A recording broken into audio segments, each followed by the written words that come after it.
बिहार विधानसभा चुनाव को कोरोना के कारण टालने की कोशिश विपक्ष के तरफ से भरपूर की गई। विपक्ष के साथ साथ कुछ समय पहले तक एनडीए का हिस्सा रही लोजपा भी इस मामले में विपक्ष के साथ खड़ी थी, लेकिन इलेक्शन कमीशन और सरकार चुनाव कराने को लेकर तत्पर थी। अब चुनाव की तारीखों का ऐलान हो चुका है, नामांकन भी शुरू हो चुका है, लेकिन उस समय विपक्ष जो सवाल उठा रही थी कि लोग आज कोरोना के कारण वोट नहीं दे पाएंगे, वो अब सच होता दिख रहा है। और इसमें सबसे जरूरी है कि कोई एक खास वर्ग इससे सबसे ज्यादा प्रभावित है। मैं बात को ज्यादा घुमाऊंगा नहीं, सीधे पॉइंट पर आ जाता हूं। सूत्रों के हवाले से खबर है कि इस बार के बिहार चुनाव में स्वर्ण वोटर उतनी संख्या में वोट करने घर से बाहर नहीं निकलेंगे जितना पहले के चुनाव में निकलते थे। अब स्वर्ण वोटर ही क्यों, इसे समझिए। अधिकतर स्वर्ण वोटर के पास रोटी और कपड़े की कमी नहीं है। कहने का मतलब है कि वो सब आर्थिक रूप से ठीक ठाक हैं। और अब इसी के कारण यह बात कहा जा रहा है कि स्वर्ण वोटर इस चुनाव में कोरोना के कारण अपनी जिंदगी को रिस्क में रखकर घर से बाहर ही नहीं निकलेगा। और एक बात मैं आपको साफ कर दूं कि खुद इलेक्शन कमीशन मात्र 60% मतदान के हिसाब से बिहार चुनाव में तैयारी कर रहा है। मतलब कहीं ना कहीं वो भी इस बात को मान रहा है कि कोरोना के कारण इस बार चुनाव प्रभावित होगा। और अब सूत्रों से जो खबर आ रही है उसके मुताबिक इसका सबसे ज्यादा असर स्वर्ण वोटर पर ही पड़ेगा।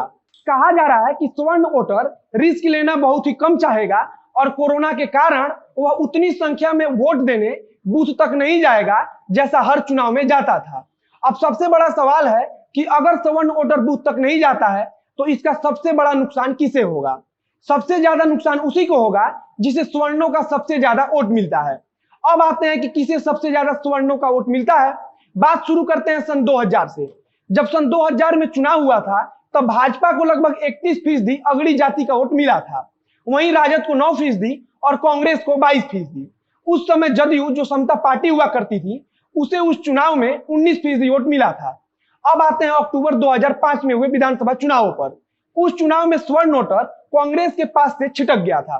पिछले चुनाव में 22% स्वर्णों का वोट पाने वाली कांग्रेस 5% पर आ गई थी।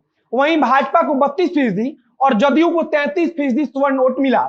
2010 के चुनाव में भी भाजपा और जदयू को बराबर बराबर साथ मिलता रहा। 2010 में भाजपा और जदयू को 27% स्वर्ण वोट मिला, लेकिन 2014 में यह एकदम से उल्टा हो गया।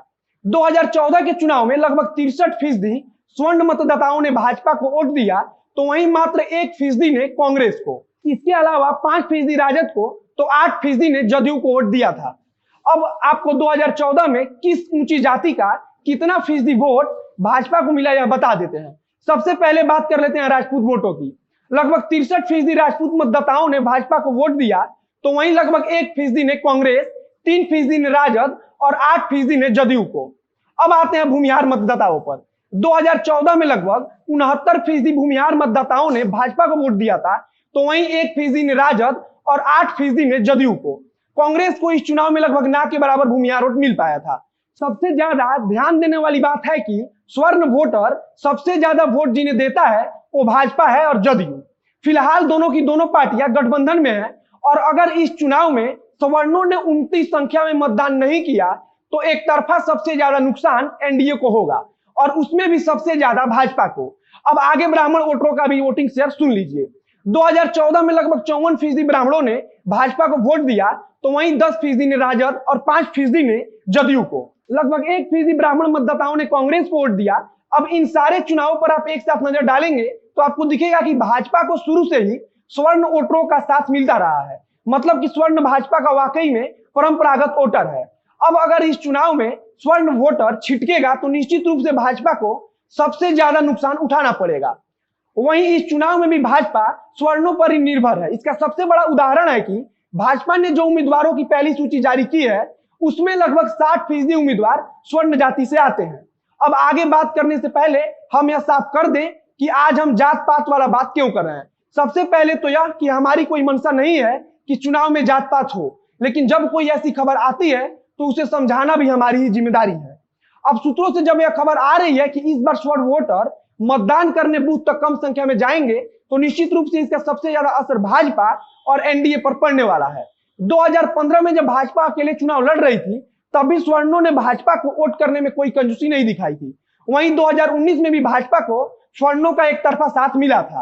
अब सबसे जरूरी बात करने जा रहा हूं, अगर इस बार के चुनाव में स्वर्ण वोटर कम संख्या में वोट करता है तो क्या होगा।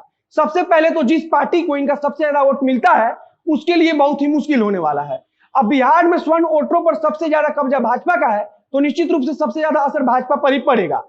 अगर सूत्र जैसा दावा कर रहे हैं उस हिसाब से कुछ भी होता है तो भाजपा के इस चुनाव में, जैसा अब तक के सर्वे में बताया जा रहा है कि भाजपा इस बार जदयू पर भारी पड़ेगी, यह सर्वे सीधे उल्टा हो जाएगा। अब आपको जाति के हिसाब से वोट प्रतिशत भी बता देते हैं। 2020 बिहार विधानसभा चुनाव में बात करें तो ऊंची जातियों का मत प्रतिशत लगभग 17.1% है, वहीं यादव 14.4%, बनिया 7.1%, दलित महादलितों की संख्या 14.2% है। अब ऊंची जातियों का हिसाब अगर भाजपा ठीक नहीं कर पाती है तो उसे इस चुनाव में इसका खामियाजा भी भुगतना पड़ेगा। इस वीडियो में बस इतना ही। वीडियो अच्छा लगा हो तो शेयर कीजिए, फेसबुक पर देख रहे हैं तो पेज को लाइक कीजिए, यूट्यूब पर देख रहे हैं तो चैनल को सब्सक्राइब कीजिए।